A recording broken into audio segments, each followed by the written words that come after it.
کہ ایک دور ایسا آ جائے گا قیامت قائم نہیں ہوگی یہاں تک کہ میرے امت میں یہاں تک کہ 30 کے قریب لوگ پیدا ہوں گے جو اپنے آپ کو نبی ہونے کا دعویٰ کریں گے، اور کلہم یزعم انہ رسول اللہ۔ بخاری کی روایت ہے، اللہ کے نبی صلی اللہ علیہ وسلم کہتے ہیں کہ تمام کے تمام لوگ یہی دعویٰ کریں گے کہ میں اللہ کا سچا رسول ہوں، میں اللہ کا سچا نبی ہوں۔ لیکن آپ نے ابو داؤد کی ایک روایت میں فرمائی، پیارے نبی صلی اللہ علیہ وسلم کی حدیث ہے، انا خاتم النبیین، میں نبیوں کا سلسلہ ختم کرنے والا ہوں، میرے بعد کوئی نبی نہیں آئیں گے، میرے بعد جو اپنے آپ کو نبی کہے وہ جھوٹا ہے، کذاب ہے، دجال ہے، مکار ہے۔ اگر اسلامی حکومت رہی تو اس کی سزائے موت ہے میرے پیارے ساتھیوں۔ اور اللہ کے نبی صلی اللہ علیہ وسلم کی پیشن گوئی حضرت ابو بکر صدیق رضی اللہ تعالیٰ عنہ کے دور میں ہوا، اور اللہ کے نبی صلی اللہ علیہ وسلم کی یہ پیشن گوئی اس ہندوستان کے اندر بھی پوری ہوئی۔ اللہ کے نبی صلی اللہ علیہ وسلم کی یہ پیشن گوئی طرح طرح کے جگہوں میں پوری ہوتی نظر آئی، اور اس کے بعد ہم اور آپ دیکھیں کہ آپ صلی اللہ علیہ وسلم کی وہ پیشن گوئیاں جو ہمارے اس دور میں پوری ہوتی نظر آ رہی، ان میں سے ایک پیشن گوئی یہ بھی تھی، آپ نے فرمایا تھا نمی قبلکم شبرا بشبر وذراعا بذراع حتی لو سلکوا حجر ذب لسلکتموہ، کہ لوگوں تم غور کر کے سنو، تم اپنے سے پہلے لوگوں کی پیروی کرو گے۔ صحابہ کرام کہتے ہیں کہ اللہ کے نبی صلی اللہ علیہ وسلم نے یہاں تک کہا کہ اگر وہ ایک بالشت جائیں گے تو تم بھی ایک بالشت جاؤ گے، اگر وہ ایک قدم جائیں گے، ایک بازو جائیں گے تو تم بھی ان کی پیروی کرو گے، اگر وہ کسی بل میں گھس جائے، کسی گوہ کے بل میں داخل ہو جائے تو تم ان کی پیروی کرو گے۔ صحابہ کرام کہتے ہیں کہ اے اللہ کے نبی صلی اللہ علیہ وسلم، کیا آپ یہود و نصارہ کی بات کر رہے ہیں؟ آپ نے فرمایا ہاں میں یہود و نصارہ کی بات کر رہا ہوں۔ اور اللہ کے نبی صلی اللہ علیہ وسلم کی یہ پیشن گوئی آج لفظ بہ لفظ پوری ہوتی نظر آ رہی ہے۔ ایک مسلمان ہے، اپنے آپ کو مسلمان کہتا ہے، لیکن ان کے طریقے دیکھ لیں، ان کے بات کرنے کا طریقہ، ان کے چلنے کا طریقہ، کپڑا پہننے کا طریقہ، تمام طریقے ان کے یہود و نصارہ سے ملتے جلتے نظر آ رہے ہیں۔ میرے پیارے ساتھیوں، ان تمام چیزوں کو ہم اور آپ دیکھیں۔ ہمارے ہاں شادیاں ہوتی ہے، شادیوں کے طور طریقے دیکھیں، شادیوں میں دیکھیں رسم و رواج کو ہم نے اور آپ نے اتنا بڑھاوا دے دیا، جہیز جیسی رسم کو ہم نے اور آپ نے اتنا بڑھاوا دے دیا کہ ایک غریب آدمی جب شادی کرنا چاہتا ہے تو اپنے بچی کو شادی کرنے سے پہلے کئی مرتبہ سوچتا ہے، کیونکہ ان کے پاس جہیز جیسی موٹی رسم ہے۔ میرے پیارے ساتھیوں، یہ تمام چیزیں یہود و نصارہ کے طور طریقے ہیں، یہ تمام چیزیں دوسرے کے طور طریقے ہیں۔ علامہ اقبال نے کہا تھا وضع میں تم ہو نصارہ تو تمدن میں ہو ہنود، وضع میں تم ہو نصارہ تو تمدن میں ہنود۔ یہ مسلمان ہے جنہیں دیکھ کے شرمائے یہود۔ میرے پیارے ساتھیوں، مسلمانوں کے حالات دیکھیں جسے دیکھ کر یہودی بھی شرماتے ہیں۔ ہمیں اور آپ کو یہ تمام چیزوں کو غور و فکر کرنے کی ضرورت ہے اور آگے بڑھیں۔ اللہ کے نبی صلی اللہ علیہ وسلم آگے کہتے ہیں کہ ایک دور ایسا آ جائے گا کہ تم دیکھو گے یوشک الامم آتدا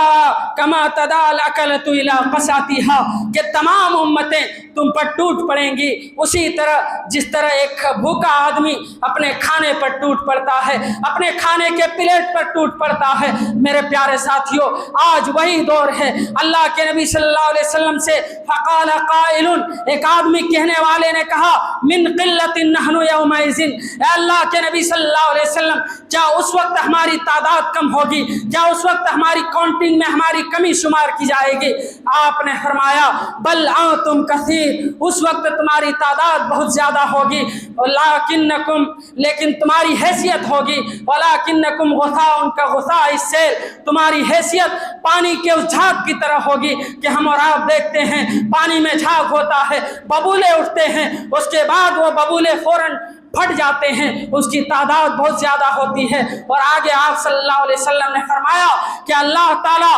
تمہارے دشمنوں سے تمہارے رعب و دبدبہ کو نکال دے گا اور تمہارے دلوں میں ایک بیماری پیدا کر دے گا۔ وہ بیماری کون سی ہے؟ اللہ کے نبی صلی اللہ علیہ وسلم کہتے ہیں اس بیماری کا نام وہن ہے۔ صحابہ کرام کہتے ہیں کہ اے اللہ کے نبی صلی اللہ علیہ وسلم یہ وہن کس چیز کا نام ہے؟ آپ نے فرمایا حب الدنیا و کراہیت الموت، کہ تم دیکھو گے لوگ دنیا سے محبت کریں گے، آخرت سے نفرت کریں گے، لوگ دنیا سے محبت کریں گے، موت سے نفرت کریں گے۔ اور یہ تمام چیزیں ہمارے سامنے ہیں، ہماری تعداد لاکھوں میں ہے، ہماری تعداد کروڑوں میں ہے، لیکن ہماری مسجدیں گرائی جاتی ہے، ہمارے ہاں اذان پر روک ٹوک لگایا جاتا ہے۔ ان تمام چیزوں کو ہم اور آپ دیکھیں اور اپنے آپ کا محاسبہ کریں، کہیں نہ کہیں تو پانی مر رہا ہے، کہیں نہ کہیں تو ہم سے کوتاہی ہو رہی ہے، کہیں نہ کہیں تو ہم سے غلطیاں ہو رہی ہیں، جس کے بنیاد پر آج ہم اور آپ اس طرح سے آ چکے ہیں۔ میرے پیارے ساتھیوں، ان تمام چیزوں کا ایک سولوشن ہے کہ ہم اور آپ قرآن و سنت پر اپنی زندگی کو چلائیں۔ آپ صلی اللہ علیہ وسلم نے ایک حدیث میں بیان کی، ابو داؤد کی حدیث ہے، حضرت ارباز بن ساریہ رضی اللہ تعالیٰ عنہ اس حدیث کے راوی ہیں۔ اللہ کے نبی صلی اللہ علیہ وسلم کہتے ہیں وَأَذَنَا رسول اللہ صلی اللہ علیہ وسلم، اللہ کے نبی صلی اللہ علیہ وسلم ہمیں وصیت کر رہے تھے، ہمیں نصیحت کر رہے تھے، ہمیں واعظ و نصیحت کر رہے تھے۔ اور اللہ کے نبی صلی اللہ علیہ وسلم کی نصیحت پر ہمیں دیکھ کر ایسا لگ رہا تھا کأنہا موعظۃ مودع، کہ آپ کا یہ آخری خطبہ ہے، آپ کی یہ آخری نصیحت ہے۔ ہم نے اللہ کے نبی صلی اللہ علیہ وسلم سے کہا کہ اللہ کے نبی صلی اللہ علیہ وسلم آپ ہمیں وصیت کر دیجئے۔ اللہ کے نبی صلی اللہ علیہ وسلم نے کہا اوصیکم بتقوی اللہ، میں تمہیں اللہ تعالیٰ سے ڈرنے کی وصیت کرتا ہوں۔ آپ چاہتے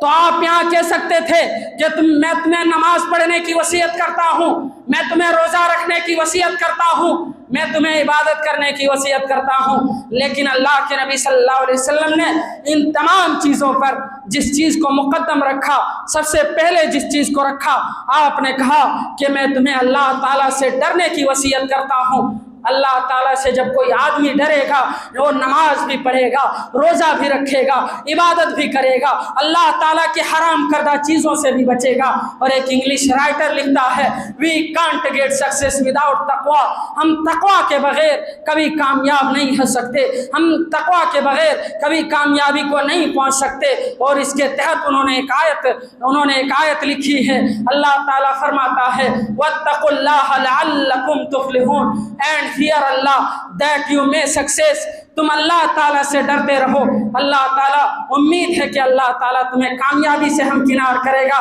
میرے پیارے ساتھیوں، آگے اللہ کے نبی صلی اللہ علیہ وسلم نے فرمایا کہ تمہارے اوپر کوئی امیر ہو، چاہے وہ حبشی غلام ہی کیوں نہ ہو، تم ان کی باتوں کو سننا، تم ان کی اطاعت کرنا۔ اور آگے اللہ کے نبی صلی اللہ علیہ وسلم کہتے ہیں فَإِنَّهُ مَن يَعِشْ مِنكُم بَعْدِي، جو آدمی میرے بعد زندہ رہے گا وہ بہت سارے فتنوں کو دیکھے گا۔ ایسے وقتوں میں تمہیں ڈرنے کی ضرورت نہیں ہے، ایسے وقتوں میں تمہیں ایک کام کرنا ہے۔ وہ کام کیا ہے؟ اللہ کے نبی صلی اللہ علیہ وسلم کہتے ہیں فَعَلَيْكُمْ بِسُنَّتِي وَسُنَّتِ الْخُلَفَاءِ الرَّاشِدِينَ الْمَهْدِيِّينَ۔ میرے پیارے ساتھیوں، اللہ کے نبی صلی اللہ علیہ وسلم کہتے ہیں کہ میرے صحابہ کے سنت کو، میرے خلفائے راشدین کے سنت کو اور میری سنت کو تم لازمی سے پکڑتے رہنا اور تم کامیاب ہو جاؤ گے۔ تمہارے یہ اختلافات تمہارا کچھ بھی بگاڑ نہیں سکتا۔ ہمارے ہاں کئی سارے ایسے مسائل ہیں جسے دیکھ کر ہمیں ایسا لگتا ہے کہ فلاں مسلک کے آدمی دوسرے مسلک کو گالی دے رہا ہے، ایک مسلک کے آدمی دوسرے مسلک کے آدمی کو برا بھلا کہتا ہے۔ ان تمام چیزوں کو چھوڑ کر اللہ کے نبی صلی اللہ علیہ وسلم کی عدالت میں آ جاؤ، اللہ کے نبی صلی اللہ علیہ وسلم کے سپریم کورٹ میں آ جاؤ۔ اللہ کے نبی صلی اللہ علیہ وسلم کہتے ہیں کہ ان تمام چیزوں کا سولوشن ایک چیز ہے، اللہ تعالیٰ کی نازل کردہ کتاب قرآن کو لازم سے پکڑے رہنا اور میری سنت کو لازمی کے ساتھ پکڑتے رہنا، تم کامیاب ہو جاؤ گے، تم کبھی گمراہ نہیں ہو سکتے۔ یہ تمام چیزیں ہمارے سامنے ہونے کے باوجود آدمی فرقوں میں بٹا ہے، آدمی مسلکوں میں بٹا ہے، اور ان مسلکوں، ان فرقوں، ان برادریوں کے درمیان اتنی زیادہ نفرت ہے کہ ایک مسلک کے آدمی دوسرے کے مسلک کے آدمی کے مسجد میں نماز پڑھ لے تو پوری مسجد دھلوائی جا رہی ہے۔ میرے پیارے ساتھیوں، ان تمام چیزوں کو چھوڑ کر ایک سپریم کورٹ میں آ جاؤ، اللہ کے نبی صلی اللہ علیہ وسلم کی عدالت میں آ جاؤ۔ یہی اللہ کے نبی صلی اللہ علیہ وسلم تمام لوگوں کو اس دنیا میں ایک کرنے کے لیے آئے تھے، اور میرے نبی صلی اللہ علیہ وسلم کی جو تعلیم تھی وہ تعلیم یہی تھی کہ حبشہ کا رہنے والا بلال جو کسی دور میں غلام تھے، آج جب حضرت ابوبکر نے اس کو آزاد کر دیا تو لوگ دنیا اسے مؤذن کے نام سے جانتے تھے، دنیا اسے نبی کریم صلی اللہ علیہ وسلم کے سب سے چہیتے مؤذن کے نام سے جانتے تھے۔ حضرت بلال رضی اللہ تعالیٰ عنہ کسی دور میں غلام تھے، اور اس دور میں غلاموں کو جانوروں سے بدتر سمجھا جاتا تھا، لیکن جب حضرت ابوبکر نے اس کو خرید کر آزاد کیا تو حضرت عمر کہا کرتے تھے آتق سیدنا سیدنا، حضرت بلال ہمارے آقا ہیں، اور ہمارے بلال آقا کو ہمارے سردار، ہمارے آقا حضرت ابوبکر نے آزاد کیا۔ یہی پیارے نبی صلی اللہ علیہ وسلم کی تعلیمات تھی جو میں نے آپ لوگوں کے سامنے بیان کی، اور ہم اور آپ یہ کوشش کریں کہ ہمارے سامنے جب کوئی آدمی فرقوں میں بٹے گا،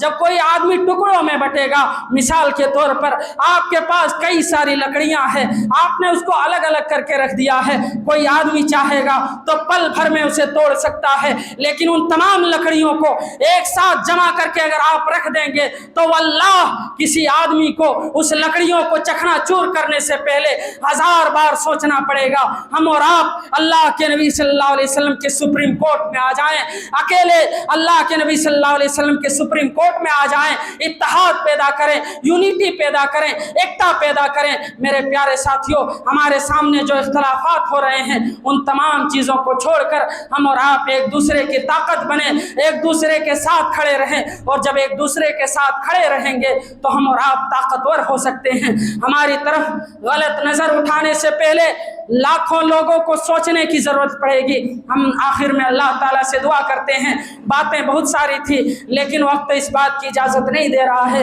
کہ میں آپ لوگوں کے سامنے اور چیزیں رکھوں۔ اللہ تعالیٰ سے دعا ہے کہ اللہ ہمیں نبی کریم صلی اللہ علیہ وسلم کے تعلیمات کی روشنی میں اپنی زندگی کو گزارنے کی توفیق دے، آمین۔ وآخر دعوانا الحمدللہ رب العالمین۔